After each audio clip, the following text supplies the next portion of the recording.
믿나이다. 믿음 없는 것을 도와주소서. 두 번째 마가복음 9장 14절 곧 그 아이의 아비가 소리를 질러 가로되 내가 믿나이다. 나의 믿음 없는 것을 도와주소서 하더라. 성경 말씀을 통째로 믿지 않는다거나 십자가의 복음을 통째로 믿지 않는다면 신자라고 하기 어렵습니다. 그런데 신자에게도 말씀의 어떤 부분이 믿어지지 않는 경우가 있습니다. 신자라고 하면서 이렇게 성경의 일부분이 믿어지지 않을 때 답답하고 신앙생활에 위축이 됨을 느끼게 됩니다. 그런데 성경의 일부분이 믿어지지 않는 것보다 더 좋지 않는 것은 나는 그 부분은 못 믿겠어라고 하며 그냥 내버려두는 것입니다. 귀신 들린 아이의 아버지의 내가 믿나이다. 믿음 없는 것을 도와주소서라는 고백은 믿음의 좋은 본이 됩니다. 이해가 되지 않아도 일단 믿습니다 혹은 아멘이라고 고백했습니다. 즉 말씀은 내 생각의 범위와 능력을 넘어서는 것임을 고백하는 것입니다.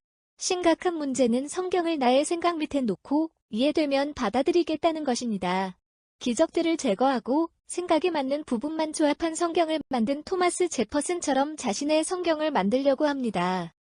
그리고 아이의 아버지는 나의 믿음 없음을 도우소서라고 간구했습니다.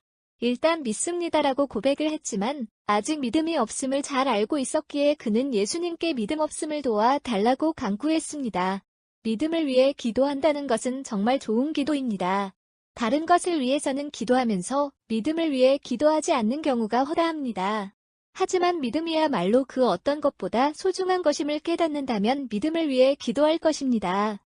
믿음이 없이는 하나님을 결코 기쁘시게 할 수 없습니다. 히브리서 11장 6절. 믿음은 바라는 것의 실상입니다. 히브리서 11장 1절, 2절. 믿음은 우리로 의롭게 하고 영생에 이르게 하는 선물입니다. 에베소서 2장 8절, 9절.